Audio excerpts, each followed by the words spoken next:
الحمدللہ والصلاة والسلام علی رسول اللہ۔ کھانا کھانے سے قبل سورت فاتحہ اور دعا کرنے کی عادت ہے، اس کا کیا حکم ہے؟ سوال کیا گیا ہے، ہندوستان میں کچھ مسلم جماعتوں سے تعلق رکھنے والے لوگ کھانا کھانے سے قبل سورت الفاتحہ اور دیگر دعائیں پڑھتے ہیں۔ ان کا کہنا ہے کہ نبی علیہ الصلاۃ والسلام نے ایسے کیا ہے، اور اس کے لیے اس حدیث نبوی سے استدلال کرتے ہیں جس میں ہے کہ نبی علیہ الصلاۃ والسلام کو کھانا پیش کیا گیا اور کہا گیا کہ اس کھانے کے لیے برکت کی دعا فرما دیں، تو آپ علیہ الصلاۃ والسلام نے کھانے سے قبل یہ دعائیں کیں۔ وہ لوگ اس دعا کو دعائے فاتحہ کا نام دیتے ہیں، تو کیا یہ درست ہے؟ الجواب بعون اللہ سبحانہ وتعالی۔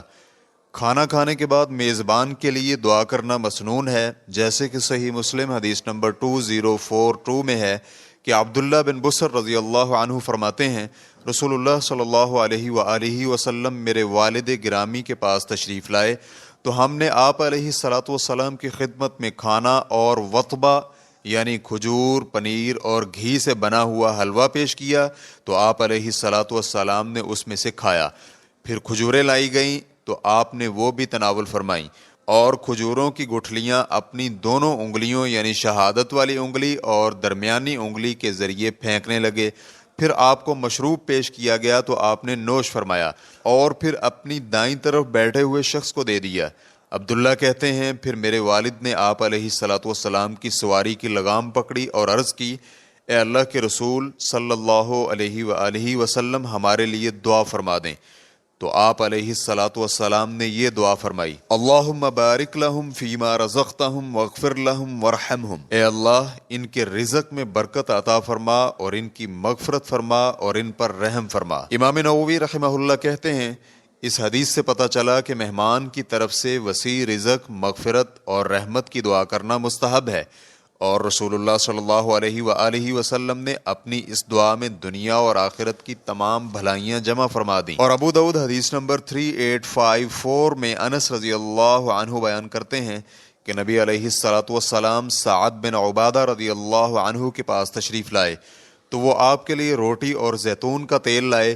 آپ علیہ الصلاۃ والسلام نے تناول فرمایا، پھر نبی علیہ الصلاۃ والسلام نے ان کو دعا دی، افطر عندکم الصائمون واکل طعامکم الابرار وصلت علیکم الملائکہ، روزے دار تمہارے پاس روزہ افطار کریں اور تمہارا کھانا نیک لوگ کھائیں اور فرشتے تمہارے لیے رحمت کی دعا کریں۔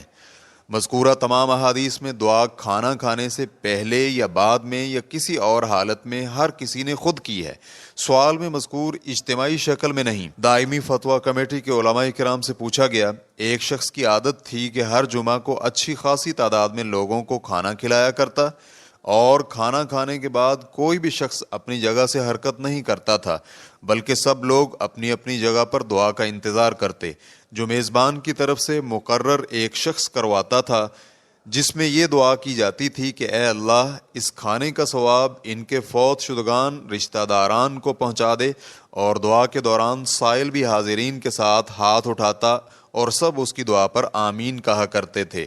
تو کیا کھانے کے بعد اجتماعی دعا کے لیے ہاتھ اٹھانا اور دعا کرنا جائز ہے یا نہیں؟ تو کمیٹی کا جواب تھا، شریعت مطہرہ میں کھانے کے بعد مذکورہ کیفیت کے ساتھ اجتماعی دعا کرنے کا کوئی ذکر نہیں ملتا، اس لیے اس کو چھوڑنا ضروری ہے، کیونکہ یہ بدعت ہے، اور سنت کے مطابق میزبان کے لیے برکت کی دعا کر دی جائے، ہر شخص خود سے یہ دعا کرے کافی ہے۔ حدیث مبارکہ میں جو دعا ذکر ہوئی ہے وہ یہ ہے، اللہم بارک لہم فیما رزقتہم واغفر لہم وارحمہم، اے اللہ ان کے رزق میں برکت عطا فرما اور ان کی مغفرت فرما اور ان پر رحم فرما۔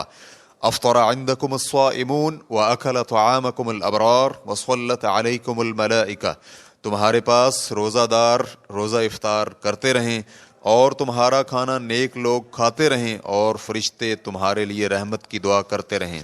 ریفرنس کے لیے دیکھیے فتاوی اللجنۃ الدائمۃ للبحوث العلمیۃ والافتاء، جلد نمبر 24، صفحہ نمبر 189 تا 190۔ دوسری بات، کھانے سے پہلے سورۃ الفاتحہ کی تلاوت اور خاص دعائیں پڑھنا اور اس کے بارے میں یہ دعویٰ کرنا کہ نبی علیہ الصلاۃ والسلام نے کھانے سے قبل یہ دعائیں مانگی تھیں، بدعت ہے۔ ہمیں اس کی کوئی دلیل نہیں ملی، اور نہ ہی کہیں یہ ملتا ہے کہ نبی علیہ الصلاۃ والسلام کی عادت تھی کہ کھانا کھانے سے پہلے یا بعد میں دعا کے لیے ہاتھ اٹھائیں اور سورۃ الفاتحہ کی تلاوت کریں۔ اس لیے ضروری ہے کہ اس بدعت کو ترک کر دیا جائے اور صحیح احادیث میں وارد دعاؤں پر اکتفا کیا جائے۔ نیز صحیح و ضعیف احادیث اور سنت و بدعت کے متعلق علم رکھنے والے اہل علم کی کتابوں پر اعتماد کیا جائے۔ اسی طرح لوگوں کی بھی اسی بات کی طرف رہنمائی کی جائے، انہیں بدعات سے باخبر کیا جائے اور انہیں ان سے بچنے کی تلقین کی جائے۔ واللہ تعالی اعلم۔ اسلام QA ریکارڈنگز مؤسسۃ الشیخ محمد صالح المنجد، المملکۃ العربیۃ السعودیہ، فتویٰ نمبر 204750۔ والسلام علیکم ورحمۃ اللہ وبرکاتہ۔